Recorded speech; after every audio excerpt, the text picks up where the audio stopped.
If you can master your morning, then you can master your day. If you master your day, you can master your week. If you can master your week, you master the month, and in this way the year, and in this way a lifetime. Everything starts with first mastering your mornings, because the tone you set in the morning is going to reverberate throughout that day. What we want to do is create a strong foundation, a strong place to build off for the rest of our day. And again, if you do that day in and day out, then you're no longer just having a great day, and not just a great week, not just a great month, not just a great year, not just a great decade, but eventually a great life. Let's start with some of the foundationals. There's obviously more than what I'm including in this document, but these are the necessities to come back to make sure that you have some attention and some influence in these types of directions for your morning so that you can be set up for success. The morning starts the night before. The morning starts the night before.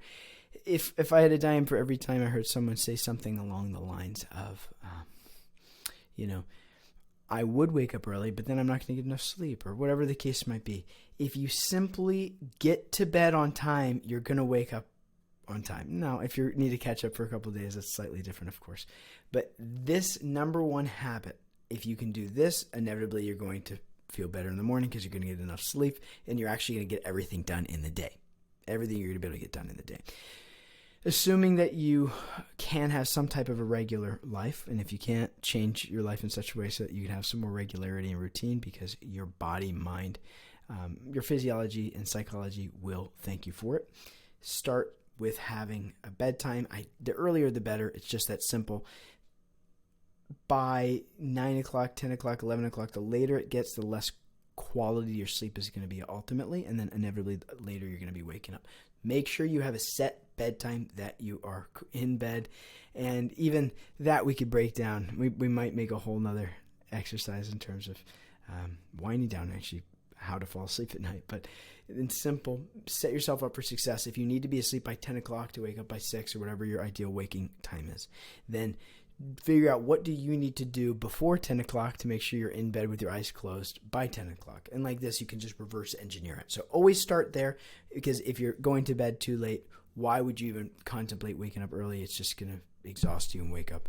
And you're not going to be awake for the day. You're going to be exhausted. You're going to be underslept. You're going to be dysfunctional if you do that enough times. Don't do that. Set a bedtime. Also, find some way to wake up that's not going to ruin your whole day. So obviously, alarm clock is going to be helpful. If you don't use an alarm clock, great, fantastic. Most of us, we do need to use it. As opposed to waking up to oh my gosh. You pretty much get kicked right into your sympathetic nervous system response, that fight or flight, first thing in the morning. No bueno, don't do that. What we're looking at here is to create some way to wake you up in the morning that's a little bit more gentle. So I like a little Tweety bird, tweet, tweet, tweet, tweet, something like that. If that's not heavy enough, if that's not loud enough and you're a heavier sleeper, maybe you need something more. If you're going with sound, that's going to be great. Even better than sound in some cases is with a light alarm clock. You can get different types of light alarm clocks, or you could do the natural light alarm clock, which is called the sun. At the time you want to wake up, where a dim light starts to turn on. You can, again, get alarm clocks like that, or you can get smart bulbs. An example is like you get an iHome or an Alexa, Amazon Alexa, and you can program it on your phone. At this time every day, the light goes on. It goes from dim to on. And like this, you can use light to wake you up in the morning. It's going to be far less intrusive and overwhelming and stimulating first thing in the morning. And that's going to help you, again, get the ball moving, but in a positive tone, in a peaceful tone. Of course, make sure that you're getting enough sleep. And this also gets you away from using your phone at night, so that your phone doesn't have to be near you if you're using a light or a particular type of alarm clock. Just the phone's not near you, it's going to help you sleep much better. Speaking of alarms, no snoozing. It doesn't work. Those extra 9 minutes, 10 minutes, 15, 30 minutes, what's to be longer, you're not getting more rest. It woke you up. You're now out of a sleep cycle. The idea of trying to close your eyes and get a few more minutes, you are not going to feel any difference. If anything, it's going to have the opposite effect. You're going to get more groggy, because now you are teeter-tottering within that. You're not fully asleep. You're not fully awake. It's just not much is happening for you there. Obviously, this is assuming you're getting enough sleep. Duh. I'm never going to suggest you become sleep deprived. It's the quickest and easiest way to go insane. In case you want to go insane, just don't sleep. Assuming you are, don't use the snooze button. When the alarm goes off, get up. Get up. And the cool thing with light is light makes it very hard to go back to sleep. That's why I'm a big fan of our light alarm clocks. Don't hit the snooze. It's not going to help. You're never going to feel better by snoozing. And yeah, it's confusing. You're sending a confusing message to your body. It's no bueno. Hydrate. Your body will have gone how many hours without any type of liquids by the time you wake up. So first thing in the morning, doesn't have to be within the first minute, but at least within the first 5 to 10 minutes, get some liquids in. Hydrate. You've now gone, close to 10 hours without drinking. Most people also don't drink water right before bed because they have to pee, which is a whole other conversation. But, you're going, at least 8 hours, 8+ hours without liquids. Get your body hydrated, especially if you're going to drink warm liquids first thing in the morning. So the warmer the liquid, as long as it's real quality water. If you don't real quality water, go to that section in our course where we break down every aspect of nutrition. Make sure that it's, natural spring water, naturally alkaline spring water, or whatever the case might be, and drink it closer to body temperature so your body can just immediately absorb it. The challenge is people wake up in the morning, they drink some coffee, and it's a diuretic, which means it ain't going to help. It's going to have the opposite effect in terms of you feeling hydrated because it's going to move the liquids through your body. It's also, if you're not feeling hydrated, that's why most people have challenge and struggle waking up in the morning because your body doesn't have everything it needs. Just by getting that warm water or just whatever water it is first thing in the morning, your body is immediately getting some activity and getting moving. And, make your life easy. Grab make some tea, some boiling tea in a thermos the night before. And then when you wake up, by the time you drink it, it's like drinkable temperature. And then you open your eyes, grab it, and start drinking. Extra credit if you could scrape your tongue before then. Scrape all those toxins off first. But anyway, otherwise, grab that drink first thing in the morning. Get yourself hydrated. Nothing will work well without, the only other thing, the second most impactful thing to sleep is going to be hydration. Those are two things you can't live without. Making your bed. There's a lot of mixed feelings on this. I don't actually care if you make the bed or not, but it's the concept of making your bed and doing one simple chore that you tell your mind what to do and it listens. So making the bed, whether it's actually helpful or not, I've never found it helpful. I like to just have the bed be how it is because I'm just going to get back in it and it's going to look the exact same way the following day. So for me, it's not so much the benefit of having a made bed, even though the idea of having a made bed is going to help with your mind because it's going to be less visual clutter.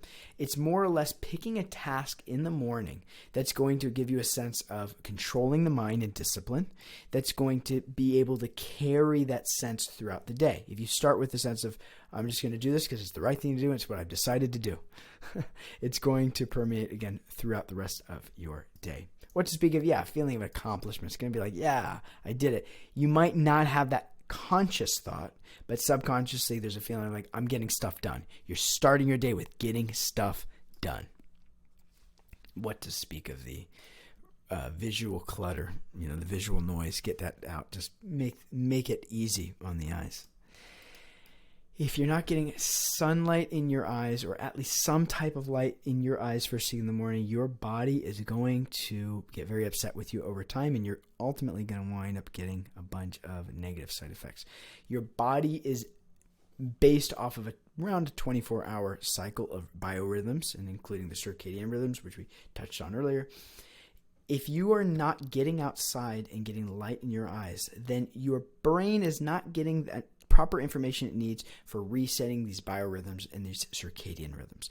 Not only that, but your eyes are the only part of your brain outside of your skull. Think about that. Eyes are the only part of your brain outside of your skull. The reason they're there and they're connected to your brain is when you go outside and you get sunlight in your eyes, your body starts to release particular types of neurotransmitters as well as hormones and enzymes that are going to kickstart your mind and your metabolism in such a way that you're actually going to feel awake. Get outside as soon as possible. We have a bunch of resources on why natural light and how natural light and all that jazz. But if the sun ain't rising at the time you're up, no problem. Get some artificial light. Make sure it's overhead, because any overhead light makes your mind think that that's the sun. It makes your mind think it's daytime, which is why similarly don't have lights on at night. Otherwise your brain's going to think the sun's still out. It's not going to want to go to bed. Check out, we have a whole module in terms of optimizing sleep. And as far as what actually happens to the body and all the negative effects of not getting light, yuck. And also get moving. Your body, again, has been stagnant. It's if you were to lay in bed and just try to sleep and not leave bed, your body would just start to deteriorate and eat itself after a long enough time. We got to get the body moving as soon as we can in the morning. Now, I'm not a big fan of doing something crazy and strenuous right after waking up. Your body needs to warm up into it, but I am suggesting you get moving. If that just means a light walk, fantastic. If that means going for a brisk jog, cool. If that means hopping on a cycle, cool. If that means doing a high intensity, little cardio or endurance exercise, cool. If that means lifting a little, cool. Figure out one way that you don't mind getting moving in the morning. It does not have to be anything crazy, but start with getting some type of movement first thing in the morning, ideally within about 30 minutes to an hour after the time you wake up. Keep in mind, you can do a lot of these at the same time if you're efficient. We have a whole perfect routine module here that you can get into as well, with like what to do when and how to stack everything in such a way so that you can feel great sustainably throughout the day. Meditate. Come on, control the brain. How can you expect to actually live a life where your brain cooperates if you're not spending time teaching the brain to cooperate? There's a bunch of different types of meditations out there, and the cool thing nowadays is everyone knows it's good to meditate. It would be foolish for someone to say, I don't think meditation is good for you. There's too much data to prove it. It's the same thing as like someone saying it's not good to hydrate, not good to get the body moving and exercise. You got to meditate if you want to have a successful life, because a successful life means you have a successful mind, and a successful mind has to be trained. And the place that you start with that training is meditating it, giving it something to focus on a daily basis. The mind is a muscle. What we're looking at here with different types of meditations is something that's going to capture the mind and train your mental capacity. The ancient yogis and sages of India suggest mantra meditation is the highest meditation of all. And if you're not familiar with mantra meditation, I give you a breakdown here. In simple, it's effective in that what you're doing is taking the mind and focusing the mind on one singular focus through the auditory sense, and that is sound. And sound carries consciousness, which is why when I'm talking, your mind cannot help but hear these snaps, and your attention is always being drawn to the snaps. Whereas even if some visual, some other types of senses get stimulated, they're not going to be as captivating. This is also why most people use an alarm clock to wake up as opposed to a oil diffuser, because sound carries consciousness. Okay? We want to engage the mind with sound because it's the most grabbing of the senses. And then we want to give the mind something great to focus on. In mantra meditation, an example being like the Hare Krishna Maha Mantra, which Maha just means great, mantra means mantra, to free the mind. There's different types of mantras that one can sit and chant over and over, and we're focusing our attention here on something that's actually beyond the mind and the senses. Go check out our whole meditation section on how to meditate, why mantra meditation, and some other meditations that are there. And have a plan. Never greet the dawn without a map. Never greet the dawn without a map. The idea is have some idea of what you're going to be doing for the day and create a mental intention. If you have already done your claims, read them. Read them in the morning. Why do you think we made them? Read them in the morning when your mind is the most influential of the day. Set your intentions very clearly in the morning so that you have an idea throughout the rest of the day that you can always come back to. Always come back to that intention. It doesn't have to be anything crazy, but set your intention and ideally do that the night before. Okay? The night before, if you can plan it, great. Worst case scenario, do that first thing in the morning, depending on what your capacity is and what your focus is. Spend a little bit of time there, setting your intention and moving in a beneficial direction. One example of how to do that too is journaling. Actually take some time to journal. There's a bunch of different ways to journal. I don't care what type of journaling you want to do, but just get some journaling every day in the morning or in the evening or throughout the day. those are the only times available. But I would first say do it in the morning, set some intention for the day. If you can't do that, just do it in the evening for the next day. And if that doesn't work, do it at some point in the day when you can schedule it in. Some examples of how to get journaling in is, again, start with it, and you can even write down your dreams. Like when you wake up, what were the dreams? Just get some movement first thing in the morning when you wake up. You can also write down your gratitudes, like what you're grateful for in your life. You can write down what you want to achieve in that day. You can write down an attitude you want to feel or the habits you want to spend some time and focus on, as well as what are other things you want to be putting in your mind for that day. A couple examples of some thought starters you can get into is, today I'm looking most forward to blank. The most important thing I want to focus on is blank, because blank. I'm feeling so grateful for blank. Does my to-dos list correspond with my long-term goals, etc., etc., etc. If you can picture the beautiful life you want, think about the person you'll need to be to get there. Repeating positive affirmations in your journal each morning can also help. For me, a beautiful life is blank. Living a beautiful life is important because blank. I am strong. I am whatever it might be. Say them. I'm not suggesting you fake it till you make it and shout them, hoping that they all become true. But the idea is by saying them every day, you're creating the mental real estate for them to become true.